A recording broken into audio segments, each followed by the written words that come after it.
যুলমুন আযীম। নিশ্চয় শিরক হলো সবচাইতে বড় জুলুম, সবচাইতে বড় গুনাহ।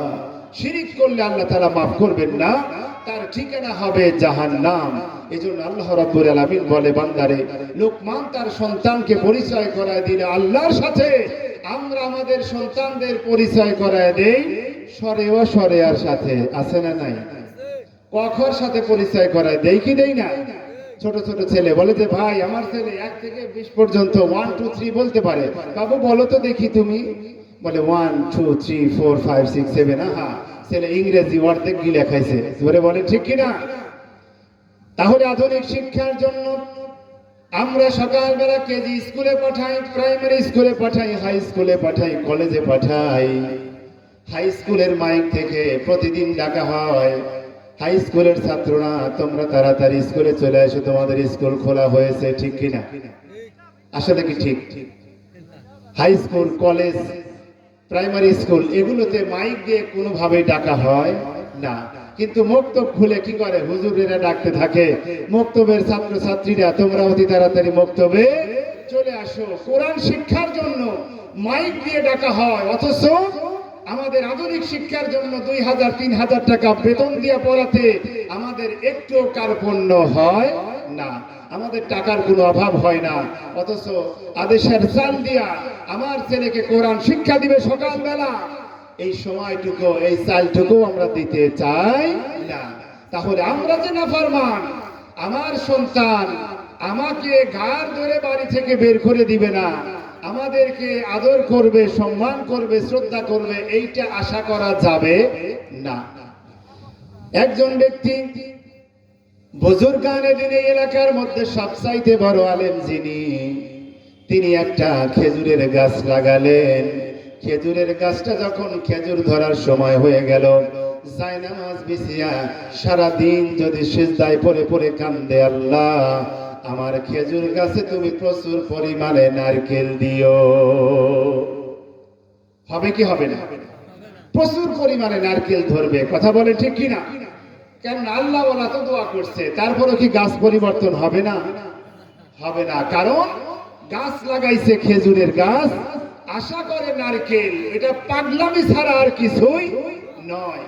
বাজারে গেছি চুল কাটানোর জন্য, একজনের ছেলেকে নিয়ে আসছে, নাপিতের দোকানে বসায় দিয়ে বলতেছে যে একটু র‍্যাক দিয়ে দেন, র‍্যাক দিয়ে দেন। এই এলাকায় কি চুলে র‍্যাক দেয়?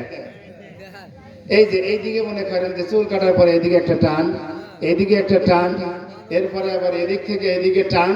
এই যে টানাটানি, স্যার যেহেতু শিক্ষক মানুষ, তিনি জানেন যে স্কুলের ছাত্রদের চুলের ডিজাইন মাথায় নষ্ট, বাটি শার্ট, ঘটি শার্ট, এই চামচ শার্ট, মনে করেন নানান রকমের ডিজাইনের শার্ট, এমন শার্ট দিয়ে স্কুলে আসে, মনে হয় চুল ধরে ঝুলায় রাখে একবার।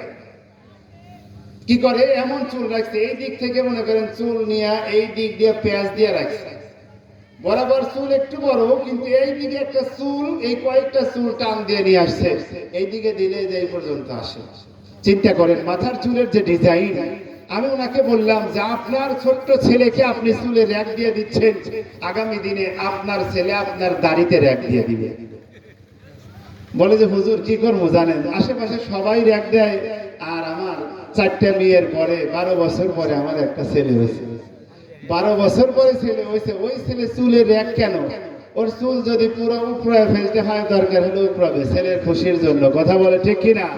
অতিমাত্রায় প্রশ্রয় দিলে মাথায় উঠে, জোরে বলে ঠিক কিনা?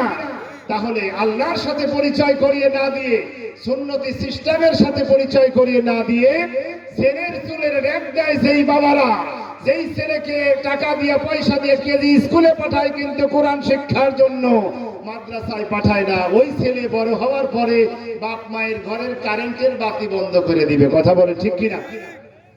অনেক বাবাকে দেখেছি, যেই বাবা অসুস্থ, ছেলের সংসার ভালো মতো চলে, বাবার চিকিৎসার জন্য ডাক্তারের কাছে নেওয়ার সময় হয় না।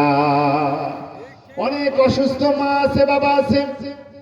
আমাদের সিরাজগঞ্জে বাপ মায়ের সাথে রাগারাগি করে, কায়দা কৌশল করে স্বামী স্ত্রী দুইজনে আলাদা সংসার করে, দুইজনে কামাই করে, ঢাকা শহরে যায়, গার্মেন্টসে থাকে, ঈদের মধ্যে বাড়িতে আসে, বাপের জন্য একটা লুঙ্গি একটা পাঞ্জাবি আর মায়ের জন্য একটা শাড়ি নিয়ে তারপরে বাড়িতে আসে। সারা বছরে কোনো খোঁজ নাই, এমন ছেলে আমাদের এলাকায় আছে। এই এলাকায় কি আছে? বাপ মায়ের সাথে কি ভিন্ন হয়? ভিন্ন হয়। আহারে আফসোস, যেই মা তোমাকে ছোট্টবেলা থেকে তিল তিল করে বড় করেছে, মায়ের অবদান পৃথিবীর কোনো মানুষ দিয়ে শেষ করতে পারবে না। যদি আমার আপনার গায়ে চামড়া দিয়ে জুতা বানায় দেই, মায়ের পাপোশ বানায় দেই, তবু এই ঋণ শোধ করা সম্ভব হবে না। আমি বগুড়া শহীদ জিয়া মেডিকেলে গিয়েছিলাম, সিজারের সেকশনে। সেখানে দেখেছি মহিলারা সিজার করার পরে হাঁটতে পারে না, বাঁকা হয়ে হাঁটে। একজন বলতেছে, জীবনে যা ভুল করছি আর কোনোদিন ছেলে ফেলে পেটের মধ্যে ঢুকাবো না, কারণ পেটটা কেটেছে, এত কষ্ট হয়। 7টা পেটের পর্দা কেটে তোমার মা তোমাকে দুনিয়ায় এনেছে, অথচ মায়ের কথা তুমি মানো না, মায়ের সাথে তুমি ভালো আচরণ করো না। আল্লাহ রাব্বুল আমিন বলেন, তোমার সন্তানকে তুমি যদি আল্লাহর সাথে পরিচয় করে দাও, আল্লাহ রাব্বুল আলামিন তোমার সাথে তোমার সন্তানের পরিচয়, তোমার সন্তানের দায়িত্ব সম্পর্কে আল্লাহ রাব্বুল আলামিন উপদেশ দিয়ে দিবেন। সুবহানাল্লাহ। আল্লাহ তাআলা বলেন, লোকমান যখন সন্তানকে আল্লাহর সাথে পরিচয় করে দিল, আল্লাহ রাব্বুল আলামিন বললেন, ওয়াসাইনাল ইনসানা বিওয়ালিদাইহি হামালাতুহু উম্মুহু ওয়াহানান আলা ওয়াহনিন ওয়াফিসালুহু ফি আমাইন আনিশকুর লি ওয়া লিওয়ালিদাইকা ইলাইয়াল মাসির। আল্লাহ রাব্বুল আলামিন বলেন, আমি মানুষদেরকে উপদেশ দিয়েছি তার পিতা মাতার ব্যাপারে। হামালাতুহু উম্মুহু ওয়াহানান আলা ওয়াহান, তার মা তাকে কষ্টের পর কষ্ট করে পেটে ধারণ করেছেন, বহন করেছেন, কষ্ট করে বহন করেছেন। একজন জীবিত মানুষ তার পেটের ভিতরে জীবন্ত মানুষ নিয়ে চলাচল করেছেন। ওই মা যখন 2 মাস 1.5 মাস পার হয়ে যায়, খেতে পারেন না, ওই মা ঠিক মতো উঠতে পারেন না, বসতে পারেন না, মায়ের চেহারাটা পাল্টে যায়, মায়ের শরীরটা বড় হয়ে যায়। এত কষ্ট করে যেই মা পেট থেকে সন্তানটাকে দুনিয়ায় আনে, আনার পরে শেষ নয়, ছোট্ট ছেলেটা শীতের মধ্যে যদি একটা কাপড় ভিজে যায়, একবার পেশাব করলে ওই কাপড়ে মা তার সন্তানকে রাখে? রাখে কি কোনো মা? চোখের সামনে দেখবেন সন্তান পেশাব করেছে, 1টা 2টা 5টা 10টা, সব কাপড় মা পাল্টায় দেয়, একটাও ভেজা কাপড়ে কোনো সন্তানকে রাখে না। অথচ অনেক বাবা অসুস্থ, ছেলেরা কাপড়টাও পাল্টায় দেয় না, পায়খানা করেছে, পেশাব করেছে, দুর্গন্ধ বের হয়ে গেছে, রোগী দেখতে গেলে বলি যে আপনার বাবারে একটুখানি পরিষ্কার পরিচ্ছন্ন করেন না। হুজুর কয়বার করবো, এতটি করে খায় আর বারবার খালি কাম করে। জোরে বলেন ঠিক কিনা? কয় যে শুয়ে পড়ছে ঠিকই, কিন্তু খাওয়া তো কমে নাই, জিভা তো কমে নাই, এই জন্য খেতা বালিশ নষ্ট করে, এত কতই ধোয়া যায়। ওই যে দেখেন 2খান লুঙ্গি শুকাই বের দিচ্ছে, আর কয়টা করবে কোন? বেটার বউরাও চায় না, আমরাও ঠিক মতো থাকি না, এই জন্য মাঝে মধ্যে একটু অপরিষ্কার একটু থাকে আর কি। চিন্তা করে দেখেন, যেই মা তার সন্তানকে একটা দিনের জন্য ভেজা নেকড়া দিয়া জড়ায় রাখে না, অথচ ওই মা অসুস্থ হলে মায়ের কাপড় 1টা 2টা পাল্টায়া দিয়া ছেলে ক্লান্ত হয়ে যায়। অথচ এই নাফরমানির জন্য আল্লাহ রাব্বুল আলামিন বলেন, পিতামাতার নাফরমানি যদি কোনো ব্যক্তি করে, এই নাফরমানি শুধু পিতামাতার সাথে করলো না, সে যেন আমি আল্লাহর সাথে করলো। বলেন ঠিক কিনা? عن أنس رضي الله تعالى عنه قال النبي صلى الله عليه وسلم, আল্লাহ নবী সাল্লাল্লাহু আলাইহি সাল্লাম বলেন, রিদার রাব্বি ফি রিদাল ওয়ালিদাইন ওয়া সাখাতার রাব্বি ফি সাখাতাল ওয়ালিদাইন। আল্লাহ রাব্বুল আলামিন পিতামাতার সন্তুষ্টিতে আল্লাহ রাব্বুল আলামিন সন্তুষ্ট হয়ে যান, পিতামাতার অসন্তুষ্টিতে আল্লাহ রাব্বুল আলামিন অসন্তুষ্ট হয়ে যান। আপনি হজ করে আসছেন, হাজী হয়েছেন, পিতা মাতার সাথে দুর্ব্যবহার করেছেন, মাকে ধমক দিয়েছেন, আল্লাহ রাব্বুল আলামিনের আইন লঙ্ঘন করেছেন, আপনার হজ করে কাজ হবে না।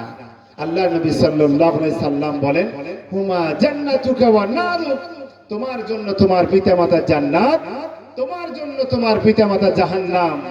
আল্লাহ নবী সাল্লাল্লাহু আলাইহি সাল্লামের কাছে এক ব্যক্তি এসে বলল, ইয়া রাসূলুল্লাহ, ইয়া হাবিবাল্লাহ, আগজু আস্তাহিল জিহাদ, হুজুর আমি জিহাদ করতে চাই, জিহাদ করার জন্য আমার অন্তরে অনেক তামান্না, কিন্তু আমি জিহাদ করার মতো শক্তি সামর্থ্য আমার নাই। আল্লাহ নবী সাল্লাল্লাহু আলাইহি সাল্লাম বললেন, আল বাকিয়া মিন ওয়ালিদাইক, তোমার বাপ মায়ের মধ্যে কেউ কি জিন্দা আছে, কেউ কি বেঁচে আছে?